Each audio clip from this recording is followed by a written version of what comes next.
Nadreen, एक और ख़बर मेरे पास आई है, बल्कि पूरी दुनिया के अंदर ये खबर छपी है और ये ज़रा खौफनाक चीज़ है। इसमें यह है कि ज़मीन पे 4 जगहों पे बहुत बड़े ज़लज़ले आए हैं एक ही दिन में।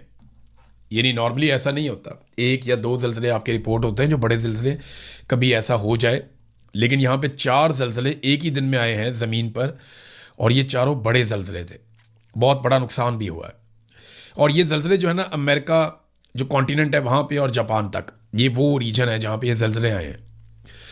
इनमें 5.6 शिद्दत का ज़लज़ला जो है वो कैलिफोर्निया की एक वैली में आया। फिर उसके बाद शुमाली वेनेज़ुएला में लगातार 2 बहुत बड़े बड़े ज़लज़ले आए, जिनमें एक ज़लज़ला जो है वो 7.2 शिद्दत का था और उसके सिर्फ 39 सेकंड के बाद उससे भी ज़्यादा शिद्दत यानी 7.5 शिद्दत का दूसरा ज़लज़ला भी वहाँ पे आ गया। और ये 2 ज़लज़ले बड़े खौफनाक वहाँ पे आए।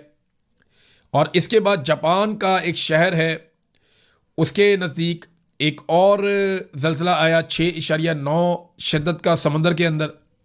तो इतने मुख्तसर वक्त में दुनिया भर में इस कदर शदीद ज़लज़लों का आना एक इंतहाई नायाब और ये गैर मामूली बात है, ये आम बात नहीं है।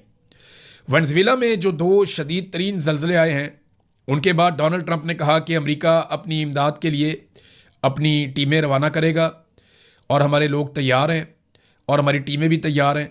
वो वेनेज़ुएला में जाएंगी और लोगों की मदद करेंगी। इब्तदाई जो अंदाज़े हैं, जो अमेरिकी जियोलॉजिकल सर्वे है उसके अलग अलग अंदाजे हैं, उनके मुताबिक ज़लज़लों के नतीजे में जो लोग हलाक हो सकते हैं उनकी तादाद 10,000 से लेकर 1 लाख के दरमियान पहुंचने का खदशा है। यानी अभी इतनी तबाही है कि अभी कुछ समझ नहीं आ रही कि कितने लोग इसमें मारे गए हैं ज़लज़लों में। लेकिन वेनेज़ुएला में एक बहुत बड़ी तबाही हुई है। अब ये ज़लज़ले जो हैं वो कुदरती तौर पे आए हैं या किसी साइंसी अमल का नतीजा है, इसके बारे में हम कुछ कह नहीं सकते। लेकिन ये 4 बड़े ज़लज़ले एक साथ, जिनमें से 3 एक ही रीजन में आए हैं, एक ही बरे आज़म पे आए हैं और एक ज़लज़ला उसके थोड़ा दूर जो है वो जापान में आया है। तो ये बड़ी खौफनाक सूरत हाल है। वेनेज़ुएला में अमेरिका बड़े अरसे से दाखिल होना चाहता है, अमेरिका ने उनका सदर भी उठा लिया था। और अब अगर वेनेज़ुएला में इतने बड़े पैमाने पर ज़लज़ले आए हैं तो बहुत बड़ी इमदादी कार्रवाइयाँ अमेरिका करेगा। तो सूरत हाल जो है वो अमेरिका की फेवर में ही जाएगी इस ज़लज़ले के बाद भी। लेकिन इंसानों का नुकसान बहुत बड़ा हुआ, 10,000 से 1 लाख के दरमियान जाँ बहक होने वालों की तादाद हो सकती है।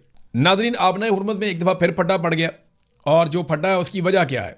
उसकी वजह जो सादी सादी है वो ये है कि अमेरिका ने एक और रास्ते से कोशिश की कि जहाज़ों को गुजारा जाए। यानी ईरान ने तो एक रास्ता बताया हुआ है ना कि आबनाए हुर्मुज़ में इस तरफ से आपने ईरान के करीब से होकर गुजर जाना है। फिर ईरान ने एक रास्ता और बनाया कि आप यहाँ से भी गुजर सकते हैं। आमदोरफ्त तेज़ करने के लिए ईरान अपने तरीके से चल रहा है और वो जहाज़ों को हिफाजत के साथ वहाँ से निकाल रहा है। लेकिन अमेरिका ने क्या किया कि बिल्कुल ओमान के करीब से जो जनूबी एरिया है आबनाए हुर्मुज़ का, वहाँ से उन्होंने एक रास्ता खुद बनाया और जहाज़ों को कहा कि तुम यहाँ से निकलो, ईरान से बात किए बगैर। तो ईरान ने फौरी तौर पे इस पर वार्निंग जारी कर दी और पासदारान इनकलाब की बहरिया ने आबनाए हुर्मुज़ से महफूज गुजरगाह सिर्फ उन्हीं रस्तों से मुमकिन है, उन्होंने कहा कि जिनका ऐलान इस्लामी जमहूरिया ईरान की तरफ से किया गया है। और अगर किसी और जगह से आप गुजरने की कोशिश करेंगे तो जहाज़ों को ख़तरा हो सकता है। ईरान ने वार्निंग जारी की। उसके बाद जो 3 जहाज़ वहाँ से टैंकर्स गुजर रहे थे तेल लेकर, वो वापस चले गए। अब ये नाज़रीन सूरत हाल है आबनाए हुर्मुज़ में। तो अमेरिका और ईरान के बीच में बार बार पंगे हो जाते हैं छोटे मोटे, और ये अमेरिका ने एक एडवेंचर करने की कोशिश की है कि ईरान की पहुँच से बाहर अगर हम जहाज़ों को निकाल सकें।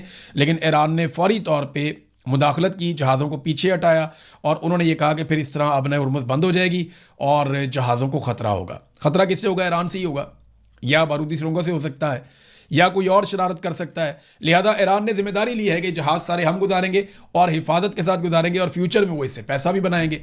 अमेरिकन को अगर पैसे में हिस्सा चाहिए तो वो ईरानियों से बातचीत कर सकते हैं। अब तक के लिए इतना ही। अपना ख्याल रखिएगा, अपने इस चैनल का भी। अल्लाह हाफ़िज़।